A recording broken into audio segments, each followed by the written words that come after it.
Good morning everyone. बच्चे अब हमने करनी है मॉर्फोलॉजी ऑफ अर्थवर्म। ठीक है, मॉर्फोलॉजी ऑफ अर्थवर्म स्टार्ट करने से पहले क्लासिफिकेशन जैसे मैं करवाती हूँ वही क्लासिफिकेशन। अर्थवर्म जो है किंगडम एनिमलिया से बिलोंग करता है, फाइलम उसका कौन सा एनिलिडा रहता है। ठीक है, क्लास ओलिगोकिटे, जीनस फेरिटिम और स्पीशीज पोस्थ्यूमा। ठीक है, ये इसकी क्लासिफिकेशन आपने करनी होती है। अब हम अर्थवर्म के नेक्स्ट जो है फीचर की बात करते हैं। अब बच्चे इंट्रोडक्शन की अगर हम बात करें, अर्थवर्म हमारे पास बोरोइंग नेचर का होता है। बोरोइंग नेचर का मतलब क्या हो गया, जमीन में छोटे छोटे सुराख बना के वहां पे रहता है। ठीक है, बोरोइंग नेचर का होता है, लिव्स इनसाइड बरो ऑफ द अर्थ, मतलब अर्थ में सॉइल में छोटे छोटे सुराख बनाता है, वहां पे रहता है। ठीक है, उसके बाद ये अर्थ को भी क्या करता है, मॉइस्चर रखता है, मतलब अर्थ को भी थोड़ा थोड़ा गीला कर देता है और अर्थ में पोर्स बनाता है। जिस भी सॉइल सरफेस में रहेगा ना वहां पे छोटे छोटे सुराख बना देगा और इन सुराख की वजह से इजी वेंटिलेशन, वेंटिलेशन का बच्चे मतलब क्या हो गया, एक्सचेंज ऑफ एयर।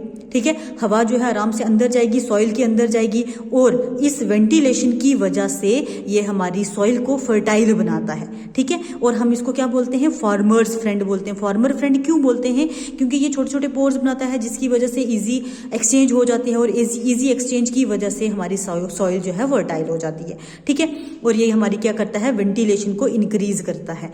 और कॉस्मोपॉलिटन इन डिस्ट्रीब्यूशन, मतलब अर्थवर्म जो है पूरी दुनिया में पाया जाता है। कॉस्मोपॉलिटन डिस्ट्रीब्यूशन का मतलब क्या होता है, पूरी दुनिया में हमें देखने को मिलता है। कोई एक पर्टिकुलर रीजन ऐसा नहीं होता जिसमें हमें अर्थवर्म मिले, हर जगह देखने को मिलता है। ठीक है, अब बच्चे सबने आपने अर्थवर्म देखा ही हुआ है, देख लो ये इस तरह का अर्थवर्म होता है। या मैंने थोड़ा बड़ा बनाया ताकि आपको इजी समझ आ जाए। तो अर्थवर्म आप सबने देखा होता है और हमारे घरों में मतलब गेट के आसपास देखने को मिलता है रेनी सीजन में, जब बारिश हो रही होती है ना, तो मतलब बारिश के मौसम में ये बाहर निकलता है, अदरवाइज ये सॉइल के अंदर ही रहता है। अब अर्थवर्म की बात करें तो इसमें फीचर्स हमने तीन मेन चीजें करनी है। एक तो बॉडी डिवीजन के बारे में पढ़ना है, देन क्लाइटीलम के बारे में पढ़ना है और अपर्चर्स, इसमें कौन कौन से अपर्चर्स है उसके बारे में पढ़ना है। अब इस डायग्राम से अगर आप देख लो, डायग्राम में देखो मैंने इसका इंटीरियर सेगमेंट और पोस्टीरियर सेगमेंट थोड़ा थोड़ा अलग दिख रहा है। डायग्राम में बोर्ड पे भी बनाई हुई, वो भी अलग से बताऊंगी। ठीक है, इंटीरियर सेगमेंट को प्रोस्टोमियम बोलते हैं और पोस्टीरियर वर्ग को एनल रीजन ही बोलते हैं, एनल रीजन। ठीक है, मेन इसमें क्या चीज देखने को मिलती है बच्चे, अगर आप नेक्स्ट टाइम जब भी आपको अर्थवर्म दिखेगा ना, आप अर्थवर्म को थोड़ा ध्यान से देखना। स्टार्टिंग से थोड़ा सा सेगमेंट, मतलब मिडिल से ऊपर ऊपर देखना। एक जगह होगी वहां पे हार्ड, मतलब हार्ड नहीं बोलूंगी मैं, बाकी जो बॉडी का कलर है ना उससे वो डार्क पोर्शन आपको दिखेगा। एक बैंड बना होता है। ठीक है, बैंड बना होता है, उसको क्लाइटीलम बोलते हैं। और आप अगर रियल में मतलब जो लाइव अर्थवर्म देखोगे वो आपको थोड़ा डार्कर पोर्शन दिखेगा, इसके ऊपर भी लाइट होगा, इसके नीचे भी लाइट पोर्शन होगा। उस डार्कर पोर्शन को हम क्या बोलते हैं, क्लाइटीलम। और क्लाइटीलम किसकी फॉर्म में प्रेजेंट है, बैंड की फॉर्म में प्रेजेंट है। ठीक है, और कौन से, अगर मैं अर्थवर्म की बात करूं तो अर्थवर्म हंड्रेड्स ऑफ सेगमेंट्स में डिवाइड हुआ होता है।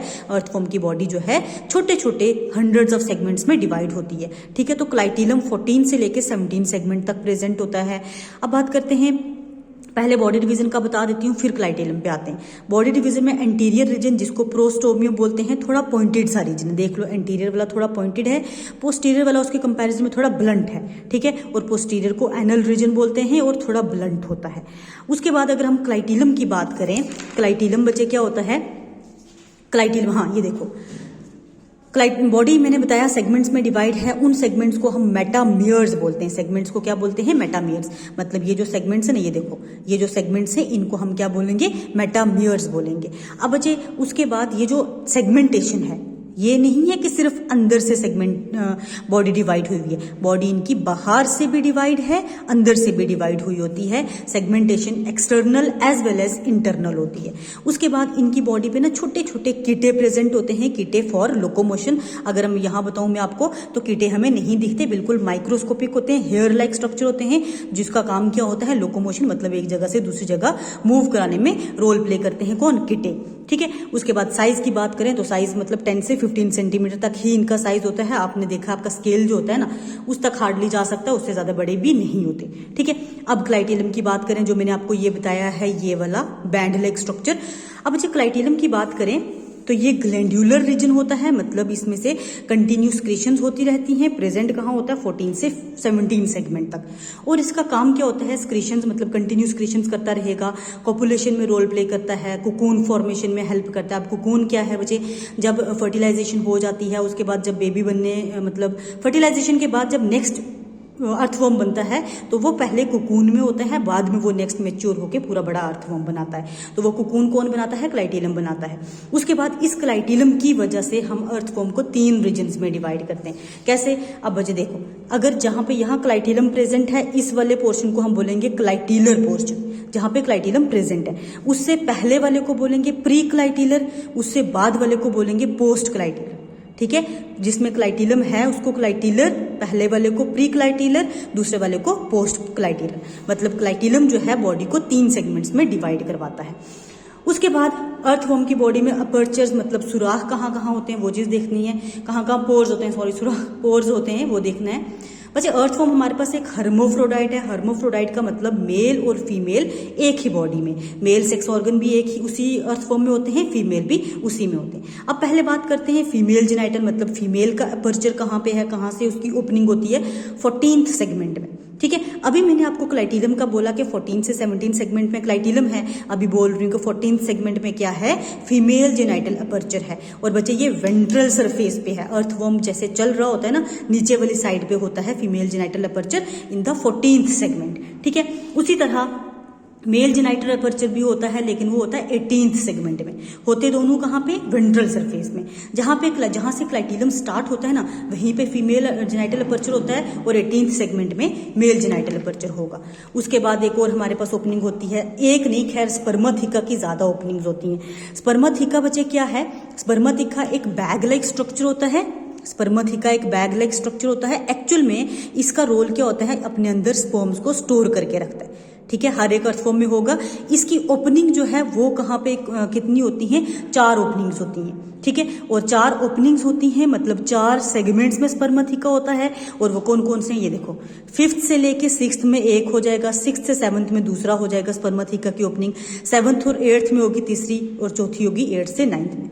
ठीक है, यहाँ पे ये ओपनिंग्स मतलब 5, 6, 7, 8 जो सेगमेंट है वहां पे इनकी ओपनिंग्स भी होंगी, और इसके अंदर स्पर्मथिका मतलब बैग लाइक स्ट्रक्चर है, जिनका काम क्या होता है? स्पर्म्स को स्टोर करके रखना और बाद में फर्टिलाइजेशन करवाना। ठीक है, उसके बाद एक और अपर्चर होता है हमारे पास इसके लास्ट सेगमेंट पे।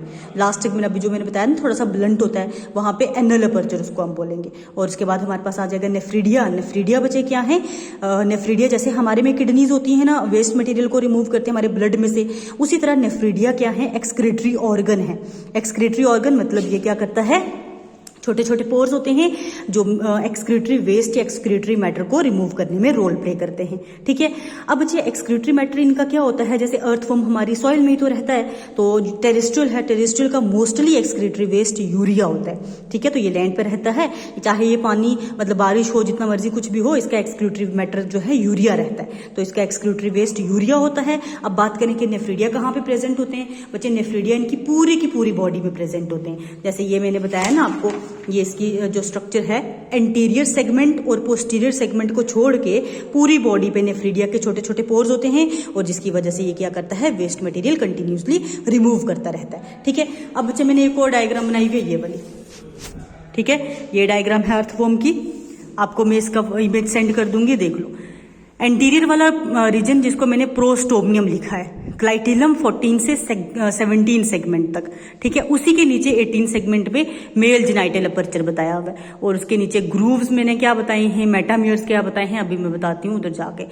प्री क्लाइटिलर रीजन पता चल गया, क्लाइटिलम से पहले वाला, जहां पे क्लाइटिलम है उसको क्लाइटिलर रीजन बोला है, और लास्ट वाले को पोस्ट क्लाइटिलर रीजन बोला है। अब बच्चे मैं आपको बताती हूँ, ये जो ग्रूव्स हैं, मतलब ग्रूव्स यहाँ से अंदर वाली साइड ये बेंड हुआ है, और जहाँ से सेगमेंट्स बनते हैं उनको हम क्या बोलते हैं? ग्रूव्स बोलते हैं। और हर एक बॉडी के जितने भी सेगमेंट्स हैं ना, इन सेगमेंट्स को या तो मेटामियर्स बोला जाता है या हम नॉर्मली सेगमेंट्स बोल सकते हैं। ठीक है, तो ये डायग्राम मैं आपको सेंड कर दूंगी, आप यही बना लेना। ठीक है, और कहीं पे भी कंफ्यूजन होगी आप मुझे पूछ लेना। Thank you so much.